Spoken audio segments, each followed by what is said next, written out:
Hello, my friends. It's your buddy Phil, Project Management Trainer and Coach.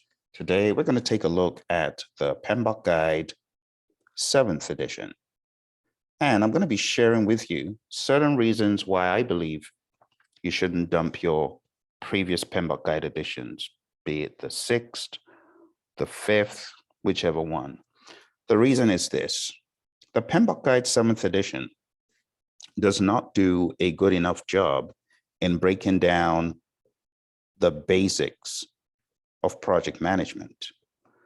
The basics of project management have been covered pretty well in the 6th edition, even though it's a larger publication, and the 5th edition as well to a large degree.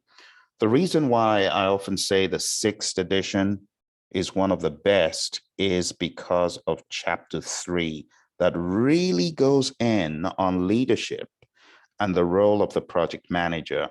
Now that the 7th edition does not do as good as the 6th. Something else that's covered really well in the 6th edition is the general structure of project management. When you think about page 171 in the 7th edition, the breakdown of process groups is very weak.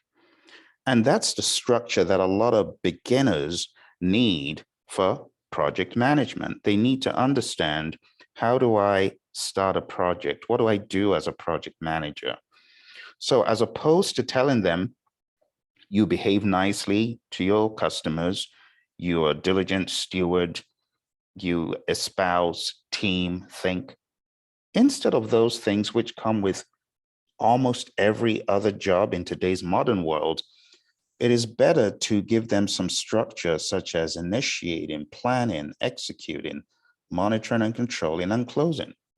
Something else that the 7th edition doesn't do very well is break down the structure further from process groups into chunks of knowledge. So we call them knowledge areas. The knowledge areas are covered brilliantly in the 6th edition. It's a little bit overkill. I know the 6th edition is a huge behemoth. It's too big for sure, but it does tackle the concept of knowledge. And you can find this in the concepts, trends, tailoring, and consideration for Agile. To be quite honest, if I was PMI, I would say concepts, trends, tailoring, and considerations for Agile needs to be a separate book, because there's so much great stuff in the CTTCs. Now, I guess you could say that the CTTCs are covered in its own little area in the Agile practice guide. If you go to pages 90 to 95 thereabouts, you find the knowledge areas being covered from an Agile lens as well. So even though it doesn't have the concepts, trends, and tailoring, it does have the considerations for Agile, right? And that is why I would say also hold on to your Agile practice guide. It has a really good breakdown of how you can see project management from an Agile lens, through the knowledge areas. So what does the 7th do? Well, if you look at the 6th has some great structure. It gives you the process groups, it gives you the knowledge areas, and it gives you the concepts, trends, tailoring, and considerations for Agile. Okay, it's too big. It's huge, right? It's too big. It did need to be taken down a little bit. The 7th edition. What the 7th edition does is it blows out the PMI code of ethics into 12 principles for project management. You could call them delivery principles. That the 6th edition doesn't have. The other thing that the 7th edition doesn't have, and this is the 3rd book I'm talking about now, the 7th edition does not replace Agile Think. And that is in the Agile Practice Guide. Okay. Now, the principles in the 7th edition, they're progressive. However, they do not focus on Agile Think. And that is what you will get from the Agile Practice Guide. Okay. So if you're trying to study for any of the more serious, like really harder exams, you are going to need to still understand knowledge areas, process groups, and of course, considerations for Agile, which are well covered in here. The 7th edition mentions the word Agile a handful of times, even though the thinking is a lot compatible with Agile, but really understanding the practices of Agile, it's not done in the 7th edition. This is why I encourage you. I've been hearing a lot of you saying you're going to chuck your 6th edition or you're going to throw away your Agile Practice Guide now, your PMP. Don't do that. Keep it. You're going to need the 6th edition in time to come, and you're going to need your Agile Practice Guide if you stay in the profession long enough. See? The other reason why I would recommend keeping your 6th edition is in the 7th edition, the language that is used in the domains, guess what language it is? It is knowledge area language. Let me give you an example. Page 7 of part 2, which is a little bit confusing. Some people think that the PMBOK Guide 7th edition is 200 and something pages. That is not correct. It is over 300 plus pages because part 1 is numbered on its own and part 2 is numbered differently. So where part 1 ends at page 67, part 2 starts again at page 1 and continues to 274. So it's like 330 something pages. But anyway, going to page 7 of part 2, it says a project performance domain is a group of related activities. Now think about that word. You know how we use the word activity. We use the word activity quite specifically in scheduling. So when we say activity in this lens, it means something different. It doesn't mean an activity in your schedule. Can you see why you need a grounding from the previous editions to help you navigate and understand what exactly they're talking about? Okay. Now, if we look at the language, it says there are 8 performance domains: stakeholders, team, development approach and life cycle, planning, project work, delivery, measurement, and uncertainty. Let me show you the problem with this. You have stakeholder, you have team, you have development approach, you have delivery, you have measurement, you have uncertainty, and you have planning.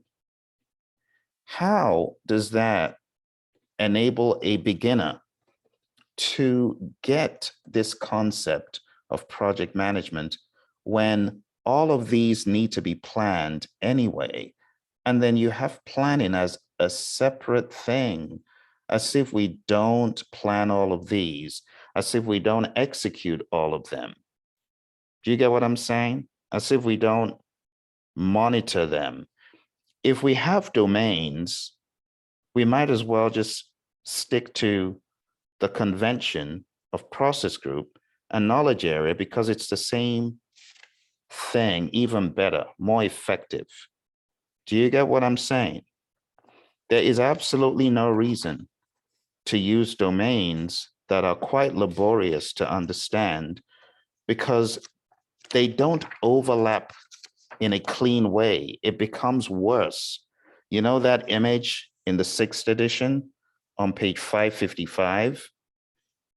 This breakdown of domains, it worsens page 555 in the 6th edition.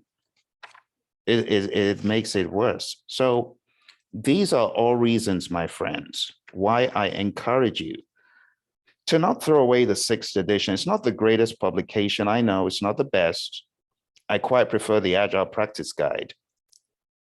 But if you keep your 6th edition, I know it's bulky and annoying for many of us, but you're going to have some structure in time to come that you can go back and look at and use it to educate others. It is also a cleaner breakdown.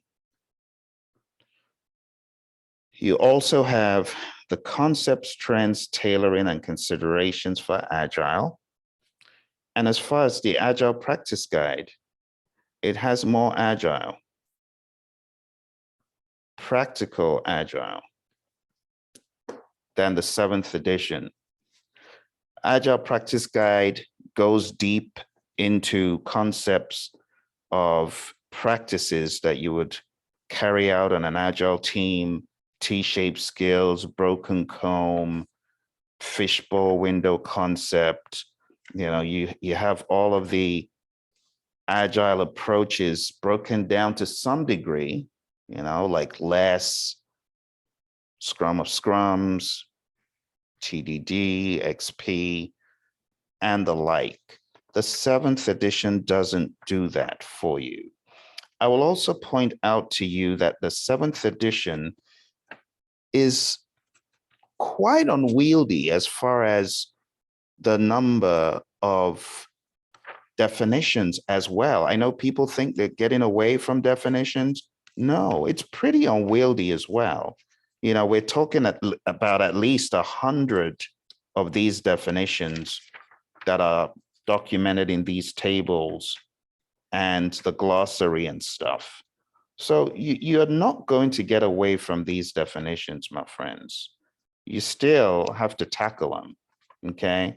So what the 7th edition does, the real strong point in the 7th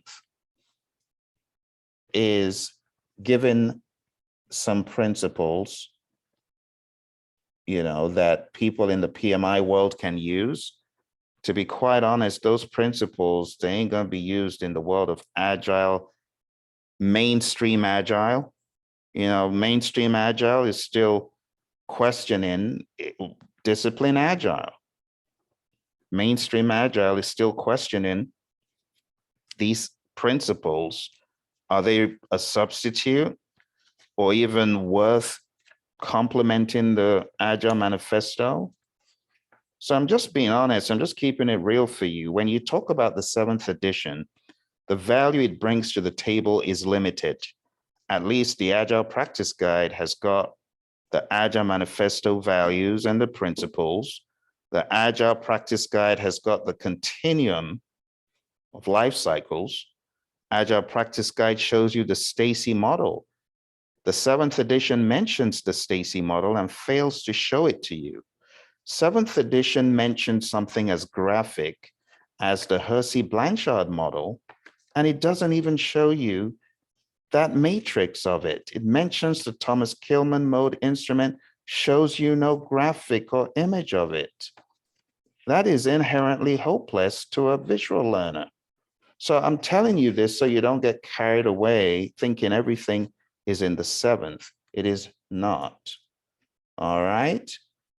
Keep your 6th edition, keep your Agile Practice Guide, and also take a look at Standards Plus, which has some brilliant articles, video that builds on what the 7th edition started.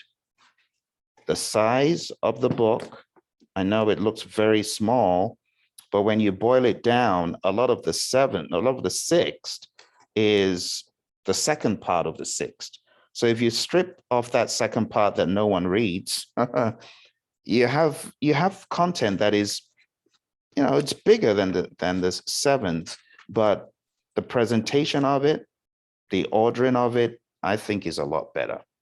All right, that's my 2 cents. If you feel the sixth edition is of no value, like, I guess you should think again, look at these points and keep it in your library for another 10 years at least. And if at that point you feel it's useless, then, I don't know. I still have my PMBOK guide second edition way back from 2004. This is 17 years later, still in my library.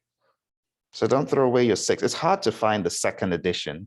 First edition is hard as well. I had a copy of the seventh edition of the first edition too. I have a copy of the seventh and everything before it, but my first edition, I can't find it. So that's my 2 cents, my friends. I hope this gave you some food for thought. Bye for now.